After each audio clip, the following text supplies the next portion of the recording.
Hi, Greg, DIY RV and Home and Camper's Life. Now, beginning of the year and late last year, I did a pretty big project upgrading our electrical, adding solar, inverter, and essentially putting all that stuff up in the basement area of our trailer. Let me swing around and show you what we got going on here.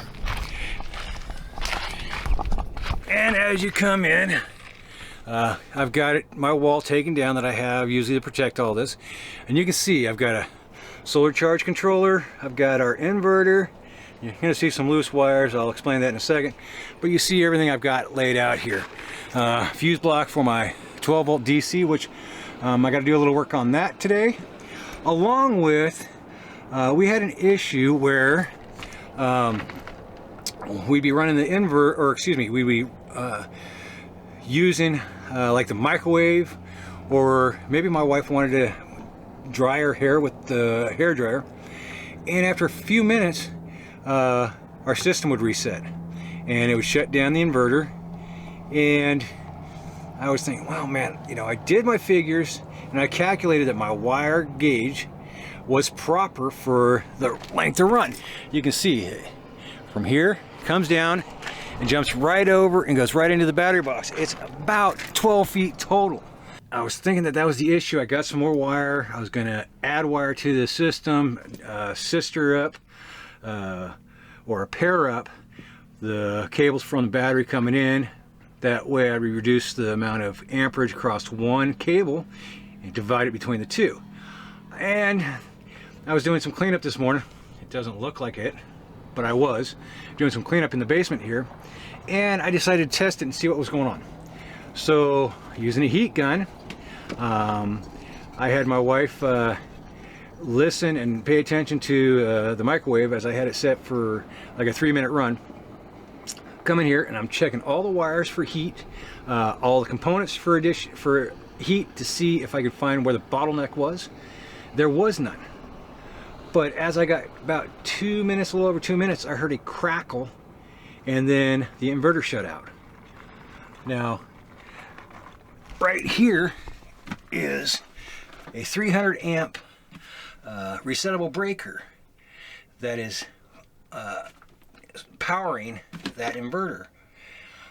Unfortunately, internally there's a problem and it's causing it to trip out the inverter. Way I found that out was after I had the failure where it tripped, I reset everything and I actually jumped with a jumper wire from my 400 amp fuse straight in, bypassing this fuse here, and we ran the microwave for 6 minutes, making a potato. It's just something I had, and at the same time making coffee. So that was putting that to the test, checking this out, and it worked flawless. So this was my issue, and I decided to correct that. I'm going to eliminate that, and I'm going to put myself in another ANL Fuse. Now this is a 300 amp, and that's what the solar place locally here in Quartzside recommended, which is the same size breaker I have.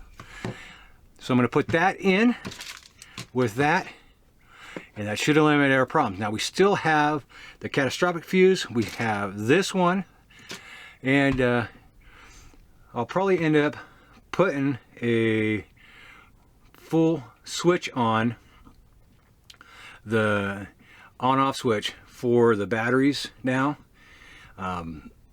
just because I can't isolate out the inverter once I change this out. But anyways, there it is.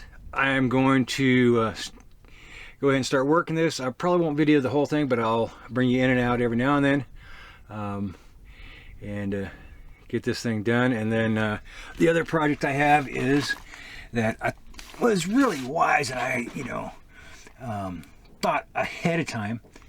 And with my 12 volt, my fuses here, I decided to put my tongue jack right here. Well, unfortunately, if it bottoms out or extends out all the way, just for a split second, it blows that fuse. So if we accidentally go too far one way or the other, it's already blown. I have to get in here, change it. So I've got a resettable breaker, automatic resetting breaker that I'm going to go ahead and put in just for that. That'll be another thing I'm going to do. So I'm going to go ahead and get some work done, then I'll come back a little bit further and show you what I've got going on, and we'll be in and out. All right, see you in a few. So after kind of looking at what I've got going on here, I think I'm going to go ahead and take and put a 300 amp fuse right here. I'll shorten this cable up and make that go up to the inverter looking nice. Then I'm going to take this ANL fuse holder. I'm going to put it in the battery box right next to the batteries, where it should be really. And that way the catastrophic fuse is inside there. We've got the fuse here, and this 300 amp will actually be feeding both legs.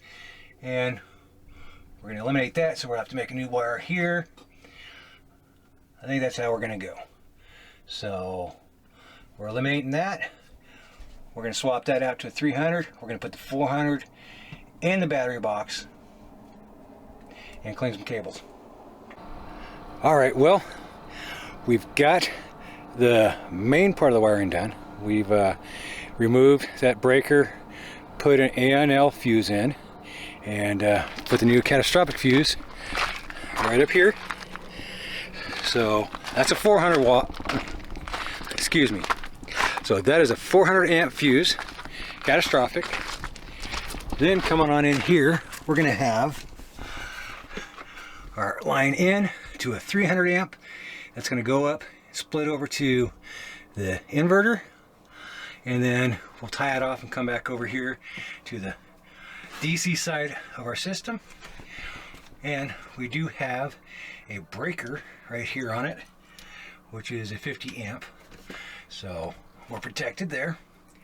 And we come on down. Now I am going to add this resettable breaker in and put it to this leg right here, which is for the jack. So that's my last thing I'm going to do. I'll bring you back when I got that done. Now, yes, I haven't showed you all the different things I've done in this video. As far as the wiring and everything like that, I've done that all, and there's a link right there to the series where I put this all together. So I'll come back when I get this done and we'll finish up this video.